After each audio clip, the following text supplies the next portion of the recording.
Bom dia, pessoal. Meu nome é Isaías Costa e hoje vamos dar continuidade aqui ao grupo de estudos, né, desse livro O Poder do Agora, né, 9 horas da manhã, dia 25 de maio, né, de 2020. A gente hoje, pessoal, vai terminar o capítulo 1, né, desse livro. É o nosso oitavo encontro. Vamos concluir o capítulo 1 desse livro, que é um dos capítulos razoáveis. Ele não é nem tão grande nem tão pequeno. Vão ter alguns capítulos um pouco maiores do que esse.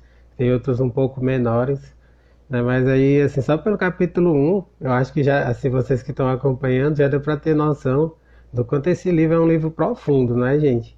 Então, vamos lá, né? Antes de dar início, sempre agradecer, né, vocês que estão acompanhando esse estudo, o pessoal que também está acompanhando aqui pelo IGTV, depois que fica salvo, e também a galera que está acompanhando pelo canal do YouTube, né? Basta colocar lá, canal Isaías Costa, que você chega nele.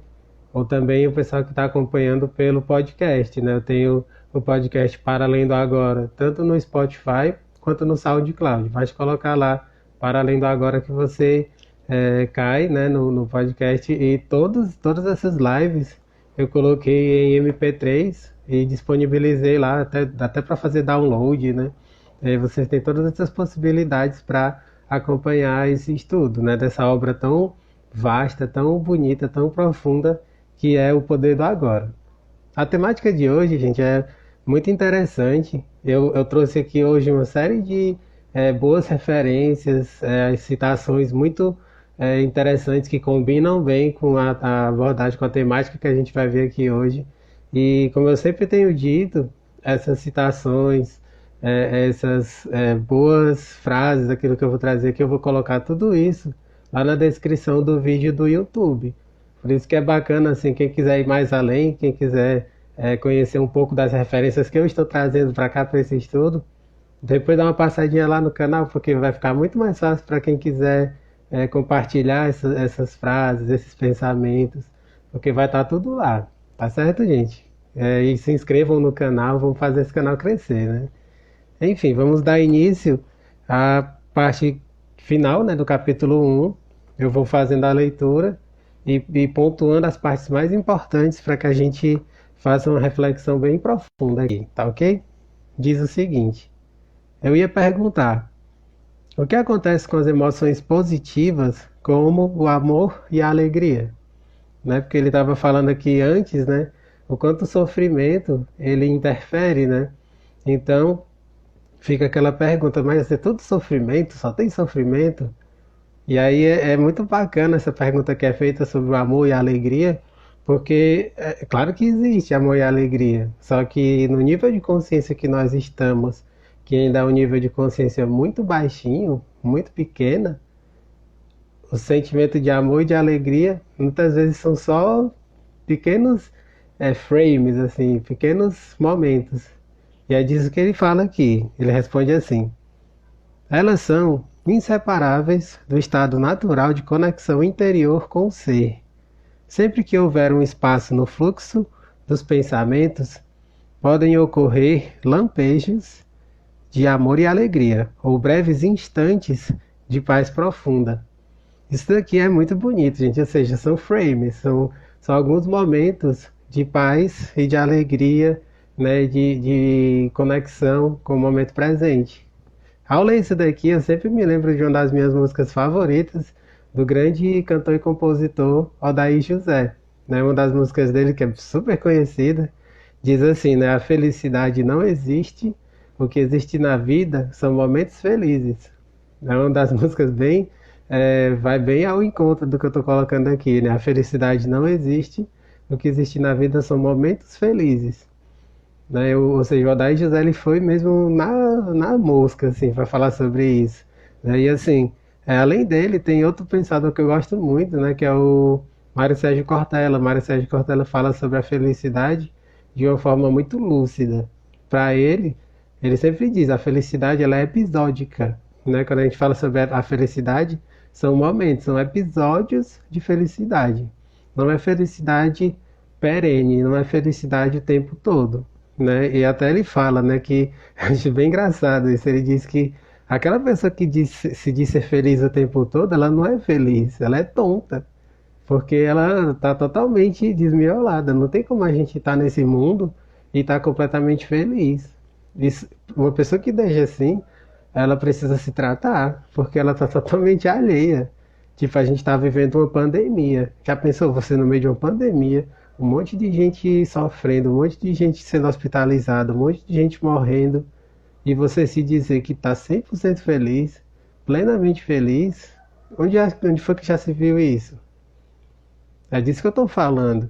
Se você tem lucidez, se você tem consciência, se você tem empatia, se você tem compaixão, é impossível você se dizer uma pessoa 100% feliz. Você pode dizer ser feliz, mas não ser feliz o tempo todo, 100% do tempo. Então, é importantíssimo que a gente tenha isso muito internalizado, gente. A felicidade, ela existe, só que elas são momentos de felicidade. E ele continua. Para a maioria das pessoas, tais espaços raramente acontecem, e mesmo assim, por acaso, nas ocasiões em que a mente fica sem palavras, instigada por uma beleza estonteante, uma exaustão física extrema, ou mesmo um grande perigo. De repente se instala uma serenidade interior, e dentro dessa serenidade existe uma alegria sutil, mas intensa. Existe amor, existe paz. Ó, isso aqui que ele fala, ele dá alguns exemplos, né? Assim, essa questão da exaustão física extrema, às vezes aquele pessoal que é muito viciado em esportes, em atividades físicas. A gente sabe que as atividades físicas, elas liberam esses hormônios do prazer, do bem-estar, né? E algumas pessoas, elas têm esse momento de êxtase, de alegria, depois que estão super cansadas, né? É uma possibilidade. E ele fala também, né, do grande perigo. Essa questão do grande perigo são aquelas pessoas que se aventuram em esportes radicais, né? Aquelas pessoas que fazem esportes radicais, elas flertam com a morte, né? Mas nesse processo, a adrenalina lá nas alturas, elas têm esses momentos felizes. É algo que eu acho assim meio paradoxal, mas é isso mesmo, assim, no momento que a pessoa fica flertando com a morte, né, naquelas coisas super perigosas, a adrenalina nas alturas faz com que elas se sintam totalmente presentes, elas se sintam felizes naquele momento. Falando isso até me fez lembrar, né, do místico Osho, né, já comentei sobre ele aqui. Ele fala muito sobre isso, que o perigo extremo faz com que você fique totalmente concentrado, fique totalmente focado no agora. E quando você está totalmente focado no agora, não existe tristeza, não existe desespero, não existe esse medo profundo. Ele dá o exemplo da pessoa quando está no carro e está andando muito rápido, assim. Ele fala, uma pessoa que está no carro, está andando a 140, 150 km por hora, não tem como essa pessoa estar pensando no futuro, estar pensando nos problemas que vai resolver no ano que vem. Como? Não tem como. Porque ela tem que estar totalmente presente. Qualquer vacilo, qualquer dispersão, ela pode morrer. Então é disso que o Eckhart Tolle está falando. Isso aqui é muito profundo, gente. Tem pessoas que passam batido, fazem uma leitura disso daqui muito superficial e não se dão conta dessas minúcias todas que ele está trazendo aqui. Então vamos lá, vamos continuar aqui a leitura do livro, né? Ele fala, de repente se instala uma serenidade interior, e dentro dessa serenidade existe uma alegria sutil, mais intensa, existe amor, existe paz. Ou seja, nesse momento, assim, quando você encontra, né, esse estado de êxtase, né, que é muito repentino. Ele fala, né, normalmente tais momentos têm vida curta, pois a mente logo reassume essa atividade barulhenta a que chamamos pensar. O amor, a alegria e a paz não conseguem florescer, a menos que tenhamos nos livrado do domínio da mente. Não é os, mas eu não os chamaria de emoções. Eles estão por baixo das emoções, em um nível mais profundo. Portanto, precisamos nos tornar plenamente conscientes de nossa emoção e sermos capazes de senti-las, antes de sermos capazes de sentir aquilo que está além delas. Isso aqui eu comentei um pouco ontem, né, de que a gente precisa observar os nossos pensamentos e observar os nossos sentimentos e emoções. À medida que a gente faz isso de observar os pensamentos e os nossos sentimentos e emoções, a gente começa a adentrar esse universo do ser, o nosso ser interior. E aí ele continua, né? A palavra emoção significa literalmente desordem. A palavra vem do latim emovere, que significa movimentar. Ou seja, as nossas emoções são os nossos movimentos. Como que a gente está se movimentando, principalmente em relação ao nosso corpo. Como que o nosso corpo se movimenta. Isso são as emoções. Eu também já comentei um pouco sobre isso, né, em lives anteriores. Aí ele continua: amor, alegria e paz são estados profundos do ser, ou melhor, três aspectos do estado de ligação interior com o ser. Eu vou repetir: amor, alegria e paz são estados profundos do ser, ou melhor, três aspectos do estado de ligação interior com o ser. Ou seja, o amor, a alegria e a paz são realmente assim, sentimentos, aquilo que está muito ligado com o nosso ser interior. Por isso que é tão buscado. Né? E eu até comentei um pouco sobre isso também. Existem livros e livros e livros falando sobre o amor, falando sobre a alegria, falando sobre a paz. Existem livros que têm o título só essa palavra: alegria, amor, paz, paz interior. Você já viu livros assim que só o título já traz essas palavras? Aí a gente vê o quanto isso é amplo. Se isso é amplo é porque está ligado com o nosso ser. Aquilo que é superficial você pode falar com poucas palavras, mas não sobre amor, sobre alegria e sobre paz. Assim, não possuem opositores pela simples razão de que surgem por trás da mente. As emoções, por outro lado, sendo uma parte da mente dualística, estão sujeitas à lei dos opostos. Isso quer dizer simplesmente que não se pode ter o bom sem que haja o mal.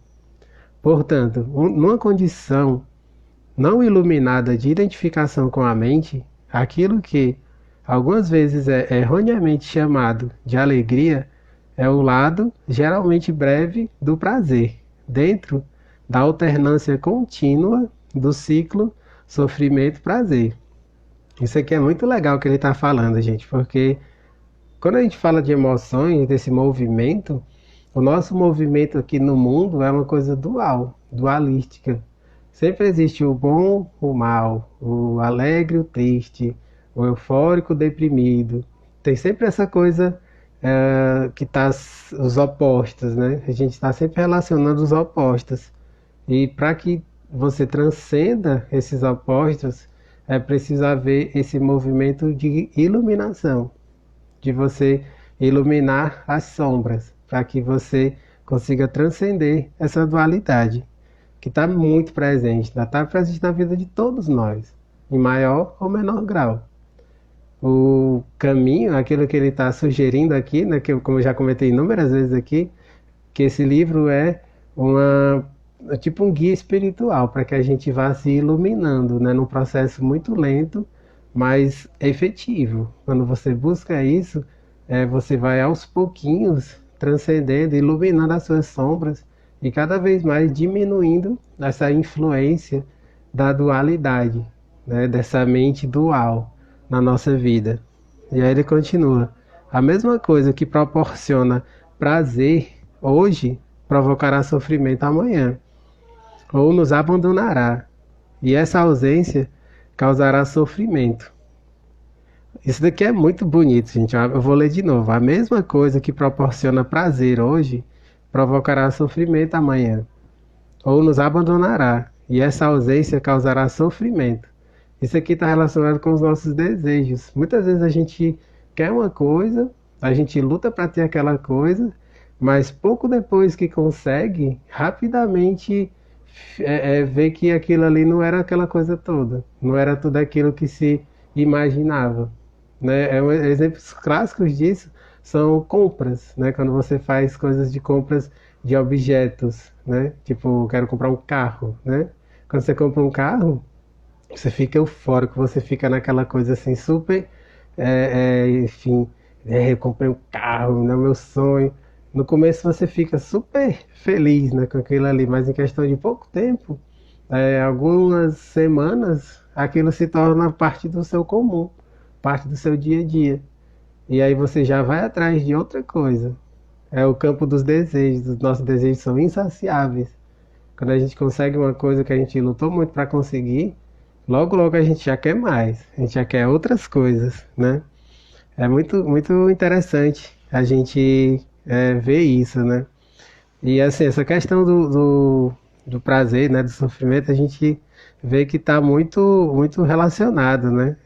Ele vou voltar aqui para a leitura para falar sobre isso. A mesma coisa que proporciona prazer hoje provocará sofrimento amanhã, ou nos abandonará.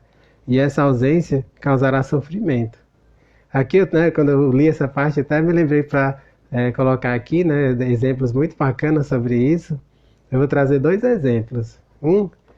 Eu escutei da Lúcia Helena Galvão, uma das professoras da Nova Acrópole, uma escola de filosofia que tem espalhada pelo mundo todo, tem várias sedes aqui no Brasil, e ela, a Lúcia Helena Galvão, é a professora que tem mais, assim, vídeos na internet, eu acho que entre as professoras e professores da Nova Acrópole, sem dúvida é a mais conhecida, pelo fato de ser uma das maiores propagadoras dessa escola.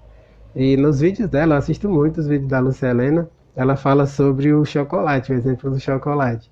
Uma pessoa que seja chocolatra, que ame chocolate acima de tudo, né? Digamos que ela entra numa dieta para comer só chocolate, né? Ela no primeiro momento ela vai achar o barato, oh, só chocolate. Mas o que que acontece? Ela só come chocolate. Aí no primeiro momento ela vai lá comer com voracidade, ou coisa gostosa, maravilhosa. Só que ela tá comendo só chocolate. Depois da segunda vez, né, ela vai comer, já não sente mais aquele prazer todo. Depois ela tá lá de noite, ela tomou café da manhã, chocolate. Depois almoçou chocolate. De noite o que que vai ter? Chocolate. O que que vai acontecer em questão de pouco tempo? Ela vai criar um abuso de comer chocolate. E vai querer qualquer coisa, menos chocolate. A gente é assim. Isso mostra a nossa dualidade. Aquilo que no primeiro momento foi um prazer imenso, depois se torna sofrimento. A gente precisa ir além disso, a gente precisa buscar aquilo que está além desse sofrimento. Um outro exemplo que eu acho super bacana, eu já escutei várias vezes, né, de um dos grandes comunicadores, né, que está nas grandes mídias, né, que aparece na televisão de vez em quando, que é o Clóvis de Barros Filho, né, o professor Clóvis de Barros Filho. As pessoas o chamam de filósofo, né, mas eu faço de tudo para não chamar, porque ele mesmo diz, né, que não se considera filósofo, né? Ele conta muito sobre a história da pamonha, né? Ele é um cara que gosta muito de pamonha, e aí ele explica, né, que quando você vai comer a pamonha, você tá naquele desejo, aquele tesão todo para comer pamonha. A primeira parece o maná dos deuses, assim, você come assim, delirando, né? E aí você não se sacia com a primeira e pede a segunda. A segunda já não é mais tão gostosa quanto a primeira, mas você ainda sente aquele prazer, aquela coisa apetitosa, e aí você pede a terceira. E aí a terceira já não é mais tão boa quanto a primeira ou quanto a segunda.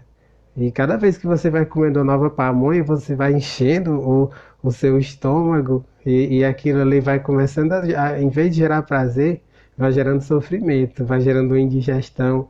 Você vai chegar em casa e vai chegar todo empanzinado, né? E aí ele fala que em questão de pouco tempo, aquilo que era um prazer divino se transforma numa coisa totalmente o contrário disso, né? Então a gente precisa se ligar que o prazer e o sofrimento, eles estão andando juntos, né? Eles fazem parte dessa nossa dualidade.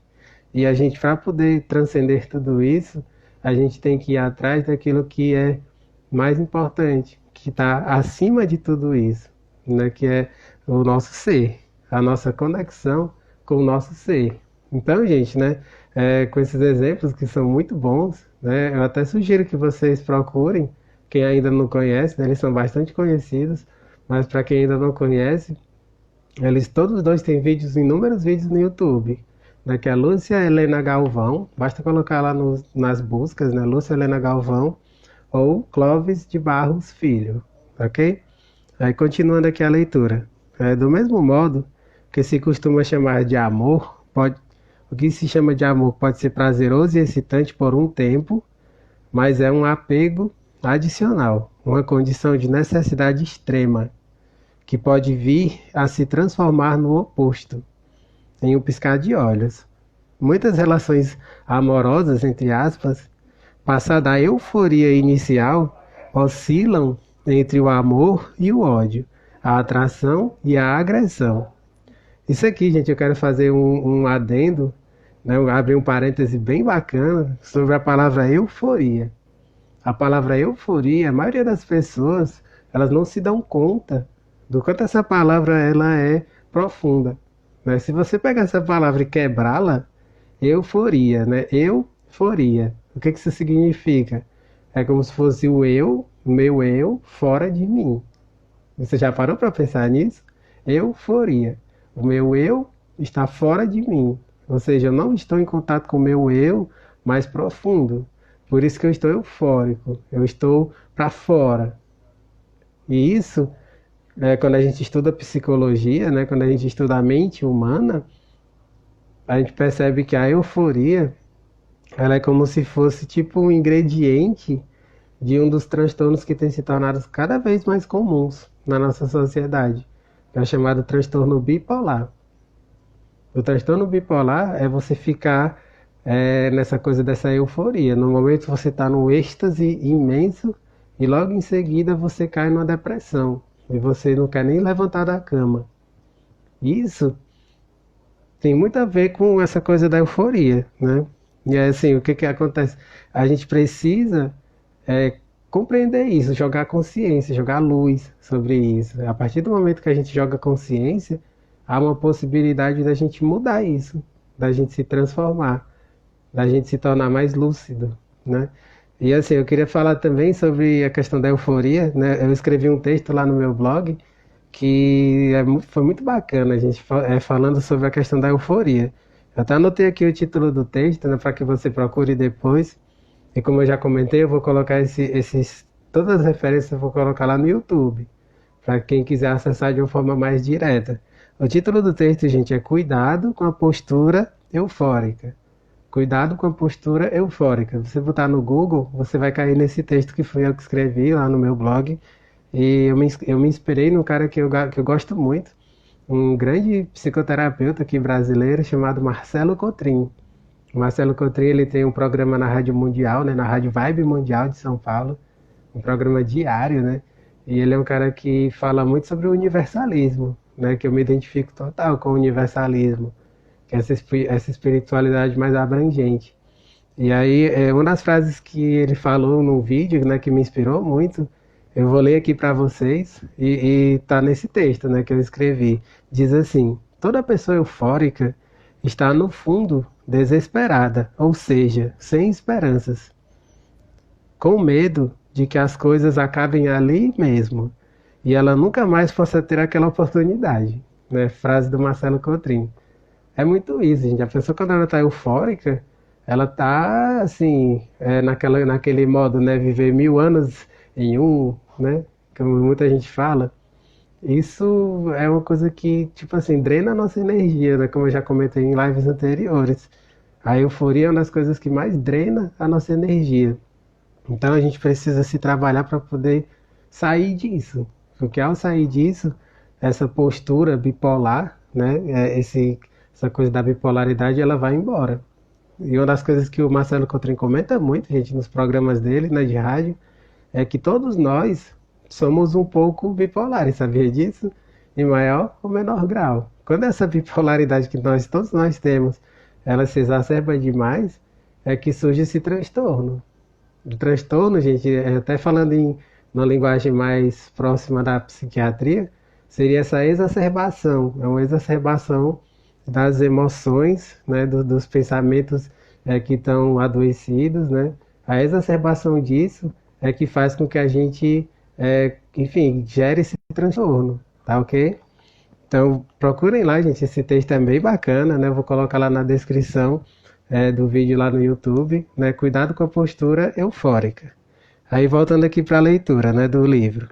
O amor verdadeiro não permite que você sofra. Como poderia? Não se transforma em ódio de repente. Assim como a verdadeira alegria não se transforma em sofrimento. Antes de atingirmos a iluminação, antes mesmo de nos libertarmos de nossas mentes, podemos ter lampejos de alegria autêntica, de um amor verdadeiro ou de uma profunda paz interior, tranquila, mas intensamente viva. Esses são aspectos da nossa verdadeira natureza, em geral, obscurecida pela mente, mesmo dentro de uma relação normal de dependência. É possível haver momentos onde podemos sentir a presença de algo genuíno, incorruptível, mas somente lampejos, a serem logo encobertos pela interferência da mente. Isso aqui, gente, que ele está falando, Eckhart Tolle, é o quanto a nossa mente é barulhenta. A gente fica totalmente nesse modo piloto automático, e aí o que que acontece? A gente só consegue ter pequenos momentos de felicidade, pequenos frames de alegria genuína, de profundidade. E o que ele está sugerindo, o que ele está colocando aqui, é como que a gente faz para sair disso. Eu comentei um pouco sobre isso na live de ontem, né, de que é o processo de observar os pensamentos, de observar os nossos sentimentos e emoções. Quando a gente se transforma nesse observador dos pensamentos, dos nossos sentimentos e emoções, a gente consegue conectar com o nosso ser. E conectando com o nosso ser, a gente se conecta com o agora. Se conectando com o agora, a gente consegue estar lúcido, estar no processo de profunda lucidez. E nessa lucidez, a gente sente tudo com mais intensidade. É uma proposta muito bonita, gente, essa daqui do Eckhart Tolle. Como eu já comentei inúmeras vezes, a gente está longe de chegar nisso. É um exercício para a vida toda. Mas se a gente se propõe para realmente caminhar, para ir nessa direção, isso se torna possível. Se a gente fica parado no mesmo lugar, nada vai acontecer. É aquela famosa frase, né? A frase que já virou até clichê, né? Que não adianta você esperar coisas diferentes fazendo sempre tudo igual, né? Fazendo sempre as mesmas coisas. É uma insanidade você fazer as mesmas coisas e esperar resultados diferentes. O que eu estou propondo aqui, que é a proposta do Eckhart Tolle, é a gente se tornar mais consciente, mais voltados para o momento presente, para aqui e agora, nesse processo de observação da mente e observação dos nossos pensamentos, dos nossos sentimentos e emoções. Aí voltando aqui para a leitura do livro. Você pode ficar com a impressão de que teve alguma coisa muito valiosa, mas a perdeu. Ou a sua mente pode lhe convencer de que tudo não passou de uma ilusão. A verdade é que não foi uma ilusão e você também não perdeu nada. Esse algo valioso é parte do seu estado natural. Pode estar encoberto, mas nunca ser destruído pela mente. Mas quando o céu está totalmente coberto, o sol não desapareceu, ainda está lá, por trás das nuvens. Essa frase é muito profunda, gente. Eu vou ler outra vez. Mesmo quando o céu está totalmente coberto, o sol não desapareceu. Ele ainda está lá por trás das nuvens. O que é esse sol? Esse sol é o nosso ser interior mais profundo. É esse ser com letra maiúscula, com letras garrafais. Ele é o sol que nos ilumina. E a gente está o tempo todo com essas nuvens, que são as nossas sombras, encobrindo esse nosso ser interior, que faz com que ele não se manifeste. Para que ele se manifeste, a gente precisa se movimentar, a gente precisa buscar esse autoconhecimento. Quando a gente vai buscando esse autoconhecimento, essas sombras, elas vão aos pouquinhos se dissipando. Elas nunca vão se dissipar completamente, porque elas se dissipando completamente seria a gente atingir esse estado de um Buda, de um Cristo. Estamos muito longe disso, mas o que a gente pode fazer é adentrar esse nosso ser interior e aos pouquinhos ir dissipando essas nuvens que são tão grandes, né? As nossas nuvens, essas sombras, elas são gigantescas, gente. Mas quando a gente vai nesse processo de iluminar essas sombras, elas vão aos pouquinhos ficando menores. E aí a gente vai adentrando mais o nosso ser. E isso na linguagem do Eckhart Tolle se chama poder do agora. Não é bacana isso? Faz todo sentido quando a gente realmente analisa dessa forma, quando a gente reflete dessa maneira. A iluminação das sombras seria adentrar, acessar o que a gente chama de poder do agora. O poder do agora é a gente viver pelo nosso ser mais profundo.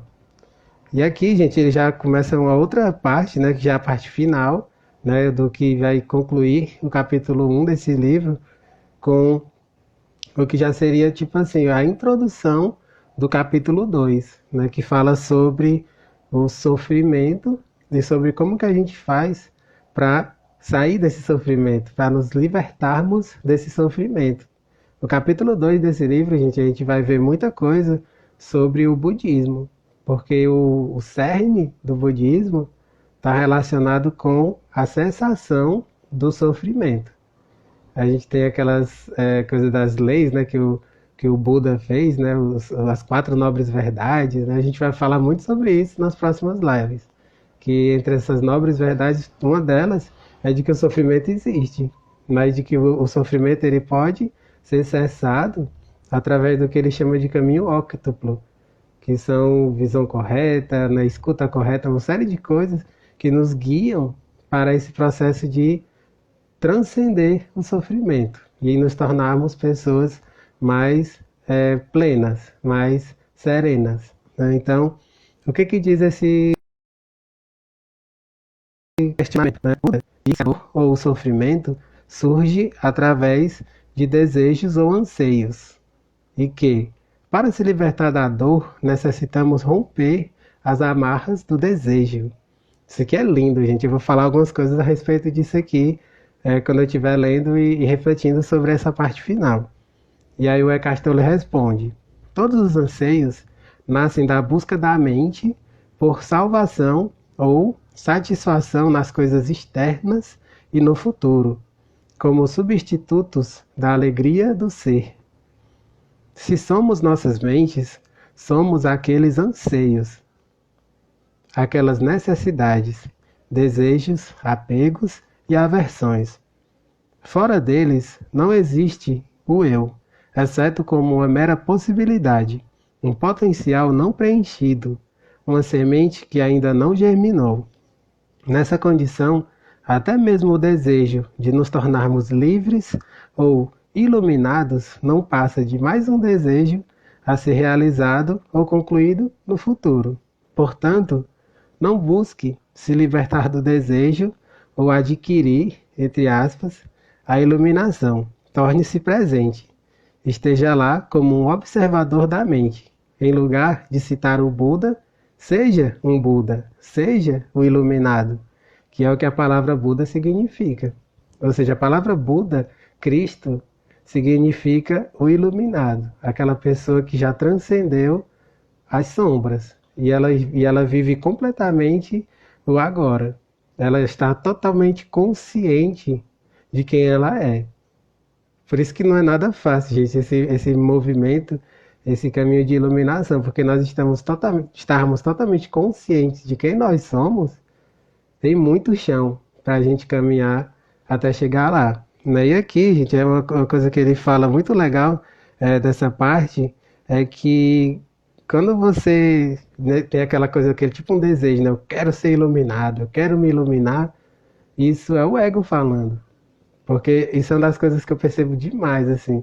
As pessoas mais sábias que eu conheço, as pessoas mais iluminadas que eu conheço, todas elas são pessoas muito simples, são pessoas muito pé no chão.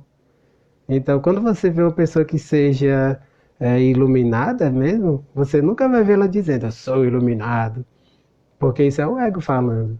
A pessoa, quando ela é iluminada, ela é nas atitudes, é nos gestos, é na forma que ela se expressa, é no olhar, é no ouvir, é na forma sutil dela se movimentar no mundo que prova isso. A gente vê, por exemplo, né, Jesus Cristo, né, que é uma das minhas maiores referências na vida, que eu assim, me inspira imensamente. Jesus, ele era uma presença leve, ele era uma presença alegre, né? Ele era brincalhão, ele tirava onda com os amigos, né? Jesus era essa pessoa simples, essa pessoa leve. Ele não saía dizendo eu sou iluminado, eu sou o filho de Deus. Isso são interpretações, né? É preciso a gente ter muito cuidado quando lê essas partes da Bíblia que falam sobre isso, quando Jesus diz que é filho de Deus, né? É enviado do Pai. Isso são uma forma escrita, né, de falar sobre o Jesus iluminado, Jesus como um Cristo. Mas eu tenho certeza, assim, que ele, vivendo entre as pessoas, ele não ficava vociferando isso, eu sou o Filho de Deus. Eu tenho a mais absoluta certeza disso.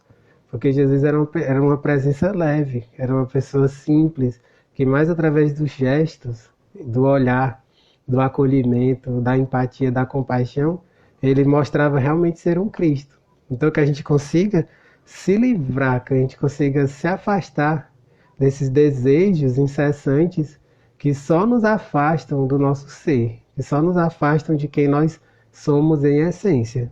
Tá ok, gente? E aí ele continua. Os seres humanos têm vivido enredados pelo sofrimento por séculos, desde que decaíram do estado de graça, penetraram no domínio do tempo e da mente e perderam a percepção do ser. Nesse momento, começaram a se perceber como fragmentos sem sentido em um universo estranho, sem conexão com a fonte e com seu semelhante.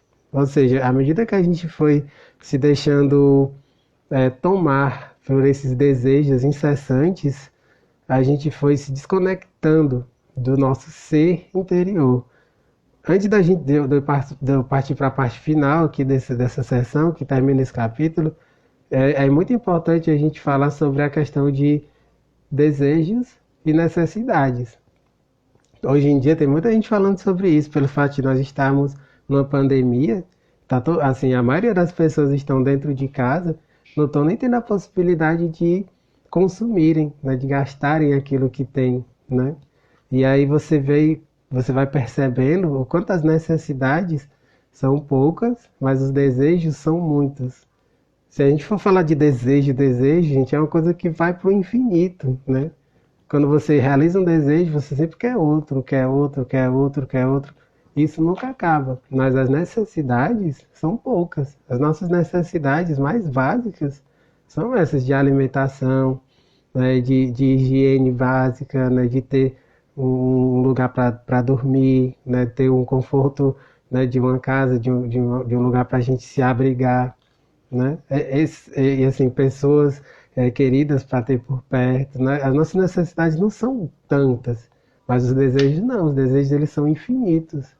E se a gente é tomado pelos desejos, a gente cada vez mais vai se afastando do nosso ser, da nossa essência. Então temos essa consciência, gente. É, nos, vamos nos direcionar cada vez mais em busca só das necessidades e deixando os desejos de lado, né? Porque a gente sabe que os desejos são insaciáveis. Aí voltando aqui para o livro, né? Já para a parte, já se encaminhando para o final do capítulo. Ele diz: enquanto estivermos identificados com as nossas mentes, o que significa dizer, enquanto estivermos inconscientes espiritualmente, o sofrimento será inevitável. Refiro-me aqui ao sofrimento emocional, que é também a causa principal do sofrimento físico e da doença. O ressentimento, o ódio, a autopiedade, a culpa, a raiva, a depressão, o ciúme e até mesmo uma leve irritação são formas de sofrimento. E qualquer prazer ou forte emoção contém em si a semente do sofrimento. É o inseparável oposto, que se manifestará com o tempo. Aqui, gente, ele coloca uma série de sentimentos, né, de coisas negativas que nos afastam do ser. Se eu fosse aqui esmiuçar cada um desses sentimentos, nossa, eu passaria horas aqui falando. Ó, ele fala ó, ressentimento, né, o ódio, autopiedade, culpa, raiva, depressão, ciúme. Todos esses sentimentos são coisas que estão entranhadas em nós. em maior ou menor grau. E a gente precisa se trabalhar muito, buscar muito autoconhecimento, às vezes até terapias, para poder a gente transcender tudo isso. Porque quando a gente consegue transcender tudo isso, a gente está cada vez mais caminhando em direção a essa iluminação, a essa vivência do agora, que o Eckhart Tolle fala tão brilhantemente nesse livro. Ele continua: quem já tomou bebidas alcoólicas ou drogas para ficar alto, entre aspas, sabe que o alto se transforma em baixo, que o prazer se transforma em alguma forma de sofrimento. A maioria das pessoas também sabe, por experiência própria, como uma relação íntima pode se transformar de modo fácil e rápido de fonte de prazer em fonte de sofrimento. Vistas de uma perspectiva mais ampla, tanto a polaridade negativa quanto a positiva são lados de uma mesma moeda. São partes de um sofrimento que está oculto, inseparável do estado de consciência identificado com a mente. Isso aqui, gente, é a questão da dualidade. Nós vivemos num mundo completamente dual. Essa dualidade, ela é gerada pela nossa mente, essa nossa mente barulhenta, essa nossa mente incessante. A gente vivendo dominado pela mente, a gente vai viver nesse eterno caos, nesse eterno sofrimento. A gente precisa transcender essa mente barulhenta, silenciar essa mente que está o tempo todo fazendo essa dualidade acontecer. É muito legal esse exemplo que ele fala dos relacionamentos, porque é isso mesmo que acontece. No primeiro momento a gente está naquela paixão, naquela euforia da paixão, né? Que tudo é a pessoa, mas basta passar um tempo e isso se transforma no oposto. Tem muita gente falando até sobre isso nesse período de quarentena, né? De que as pessoas estando 24 horas no mesmo ambiente tem feito muitos relacionamentos ficarem naquela corda bamba, né? Não é fácil, gente. Esses dias eu estava até ouvindo, né? Enfim, eu tenho assistido tantas lives, não lembro mais nem quem foi que falou. Mas quando você, tipo assim, se casa, por exemplo, né? Você faz tipo um contrato, mas você imagina que você vai de manhã pro seu trabalho e vai dizer, oi amor, tô indo trabalhar, mas vai passar o dia todo fora de casa e chegar à noite e depois já de ter ficado, enfim, super cansado com o trabalho, chegar à noite e janta junto, fica um tempo junto, assiste um filme, alguma coisa assim, e vão dormir. Você nunca imaginou que ao se casar você ia ficar 24 horas ao lado daquela pessoa. É muito diferente, gente. E aí é preciso a gente se trabalhar muito para poder não enlouquecer no meio de tudo isso, né? Por isso que nesse período muitas pessoas têm buscado mais do que nunca terapias para poder não enlouquecer, não estar nesse modo, enfim, frenético, né? É muito legal o que ele fala aqui. Essa é a dualidade, né? Quando você tá no primeiro momento de relacionamento, tudo são flores, tudo é maravilhoso. Mas basta passar um tempinho se transformando no total oposto, né? Ou seja, faz parte da dualidade. Um dos capítulos desse livro, gente, é mais para frente, é lá quase no final. Ele fala sobre os relacionamentos. Nessa parte eu tenho certeza que vai vir mais pessoas a assistirem, né? Porque é uma temática que, enfim, né? Que atrai muito mais, né? Mas os relacionamentos, segundo o Eckhart Tolle, eles podem se tornar iluminados. Não é o sonho de todo mundo? Já pensou você que está aqui ter um relacionamento iluminado? Isso é possível.